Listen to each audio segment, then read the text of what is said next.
Welcome to another episode of Risk Guys. This is another 4-player fixed card game which is being played with my subscribers. The yellow player is a beginner, the blue player is an intermediate, and the green player is a grandmaster. Settings: alliances on, balanced blitz dice rolls in 60 seconds per turn. And with the yellow player moving his troops out from Europe and even crushing 4 troops of blue in it, I think it makes the most sense for me to go for it. I always try to go for whichever continent which is the most suitable and easiest to capture for me, so by capturing a continent early I would have the advantage against others. As you can see, this time I decided to capture a continent as soon as possible without really being able to properly guard all of my borders, but with me fortifying my 5 troops on Ukraine, and with a blizzard being on Iceland, pretty much the yellow player would have been the one which could invade me without putting any efforts, so this is why I decided to send him the alliance request, and thank God he accepted it. Hopefully we are going to be very good allies. Then I've got the alliance request sent my way by the green player and I decided to accept it as well, because why not?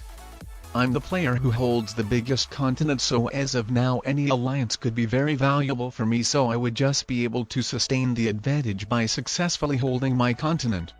The blue player is the only one who isn't allied with me, so I think I will be mostly targeting him, while eliminating his territories from the right side of the map, so being trapped in South America he would either be a problem for the yellow or green player. And that's awesome, the yellow player decides to attack a small continent player over me, so I think I really appreciate him as an ally. I think he will be the one which I will try having the strongest alliance with. The green player is a grandmaster, so I think he should be really aware of the balance of the game, while with the yellow player being a beginner he could possibly take my alliance too seriously and let me dominate the game, though I should never underestimate any player no matter what rank he is, so we are going to see. But I mean, in any case, the position wise it's the most beneficial for me to have the alliance with him either way, as he is the only one who could prevent me from holding Europe. Anyways, in this turn I decided to wipe the green player out from Asia, leaving his 3 troops in Australia, so the yellow player wouldn't betray me of holding too much stuff. But looking back to this game, I think it wasn't that much of a good move. I should have definitely added a lot of troops to North America to not become cut from it and prevent the green player from capturing it. Or actually, having a set at 3 cards, I think it might have been the best idea to completely take him out, so then I think I would have had very big chances to win the game, than taking the blue player out if being able to do that, or if not, then just simply betraying the yellow player and using the European troops to attack him. So I think I missed the opportunity to win. The yellow player is actually smarter than I expected him to be and betrayed me by invading me into Europe, so at the end the advantage doesn't belong to me anymore. But the good news is that the yellow player has taken the blue player out, capturing South America, so he will be able to balance the green player out by getting the same number of continental troops as him. North America in this game only has 1 border to guard, so even though the green player is the weakest one as of now, he still could be a very big threat if I and the yellow player over-attack each other. The yellow player after all invaded green into North America, and it is actually very good for me. Because while the green player was taken care of, and isn't a threat anymore, I could pay all of my attention on attacking the yellow player. So what I decided to do is to invade yellow into Africa and South America at the same time, crushing one of his bigger armies. But rewinding the game once again, I don't really like what I did for another time. I think I should have tried taking over Asia and properly guarding both of my borders. Or I don't know, but probably something else for sure.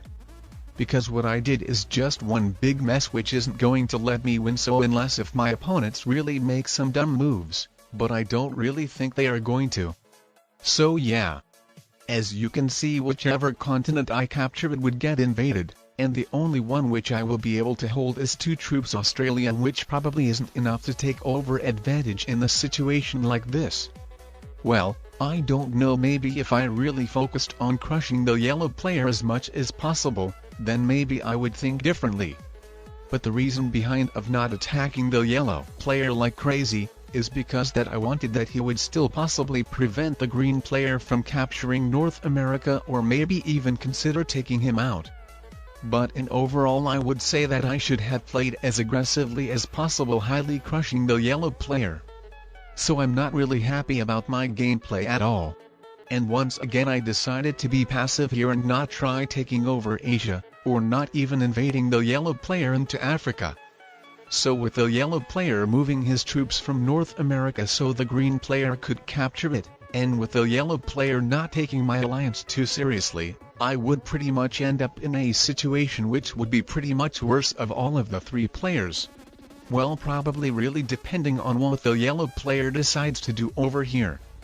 As with me not showing aggression anymore and even letting him hold Africa, it's possible that he will decide to be passive and let me hold my continents too. But yeah, I see where he added his troops to, so it definitely doesn't look good for me. And yeah, that should have been pretty much expected. Though I thought that he will invade Europe over Australia, but I think it's because he wanted to be sure what I wouldn't take over Asia. So anyways, you can see where my passive playing led me to. I should have definitely tried taking the opportunities, but for some reasons I really expected that a beginner rank player would take my alliance too seriously. And don't say that I possibly missed an opportunity to win again. That's frustrating. What I mean I could have tried doing last turn is taking the green player out and taking over North or both Americas. At the same time I would have also invaded yellow into South America and Africa.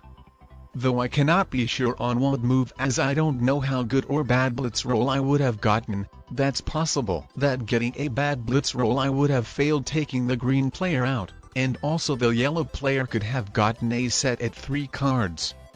But statistically I think I would have had better chances to succeed rather than to fail, but of course correct me if I am wrong.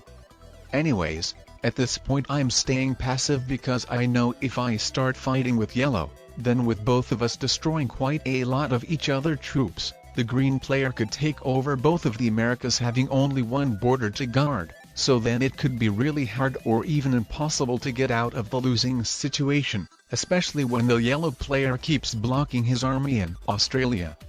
So with the yellow player invading me into Europe I decided to move into South America to prevent the green player of having this possibility.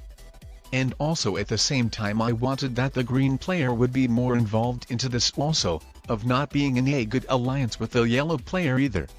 As with the yellow player possibly not seeing that much of a threat of the green player, and then with the yellow player possibly starting to crush some troops into me while leaving his biggest army blocked in Australia, the green player could have possibly ended up being in an unstoppable advantage taking over both of the Americas with the right time coming.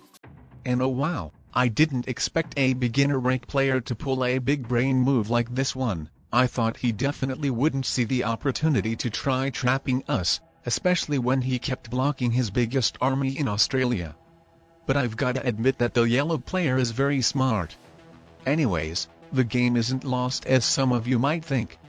Now I need to team up with green, and with both of us crushing our troops into yellow, break through his army, and obviously we need to do this in a single round without letting the yellow player get an insane amount of troops. I need to be very careful and accurate of selecting a proper amount of troops to crush into the yellow player though. I cannot crush too many of them, so the green player couldn't win the game by me weakening myself and the yellow player too much, but at the same time I cannot crush too fewer of them either, as then with the green player not being able to break through yellow, the yellow player would win the game, so unless the green player would sacrifice himself for me. And that's awesome. The yellow player's trap has been destroyed. Though I was kinda worrying that the green player could take me out for 5 cards, but thank God he didn't. And I mean it would have been very risky for him. But yeah, now we're good once again. No more risk of the yellow player dominating the game. And the most fortunate thing is that the green player left his whole big army outside Americas, meaning that he isn't a big problem currently either. And so far I'm not really sure what I should do. The yellow player is relatively weak and with 5 cards, so I don't think it would be a great idea weakening him while letting green hold North America. I could just invade North America, but then the green player would switch his attention towards me. So all in all, I think I will just straightly go with a plan to take over both of the Americas and possibly dominate the whole game. I mean, the green player could have realized that he shouldn't have left the whole army outside Americas, so I decided to take that opportunity before it's gone. And alright, it seems the green player is manual rolling me, so let's see if they are going to find the way how to beat my one border continent strategy as well. What I think the green player possibly could do for now is leave his biggest army on North Africa and let the yellow player take over Asia.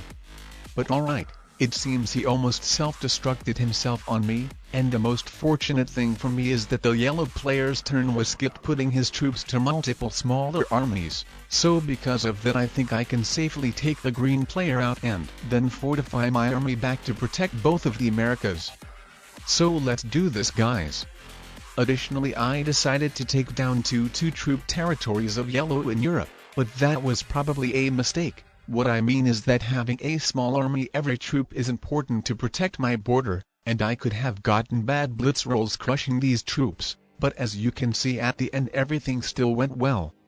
What I could do is to keep building a huge army on my border and waiting till I have enough troops to take the yellow player out, but to finish the game faster I think I will additionally take over Africa and Europe as well. It's not that safe, but I really doubt that the yellow player has a set at 3 cards. And yes, unfortunately he does. Once again I realized that I should expect my opponent to have a set at 3 cards, and in a winning situation I should play safe even if it takes quite longer. And oh wow, he got the most fortunate blitz roll ever. So rest in peace me. Now he is the one who has the advantage and actually could have won the game if he hadn't fortified these troops to Australia back. Differently, he needed to fortify some more troops out of Australia. So now I should be an advantage once again. The yellow player made me a very good opportunity to capture both of the Americas, once again having only one border to guard. The yellow player has finally fortified his army outside of Australia, but I think it's way too late now. I was wondering what it would be the best to do with my gotten troops, and after invading Asia I decided to blitz that yellow's army, as obviously to protect my North African border so both of the Americas would be safe is much more better than to invade yellow into 2 troops Australia at the same time unleashing his another army. So yeah, I think I did great, and now it's a GG for sure. If you guys enjoyed watching this video, then I would recommend checking some of these out as well. Highly improve your skills by simply watching Risk videos.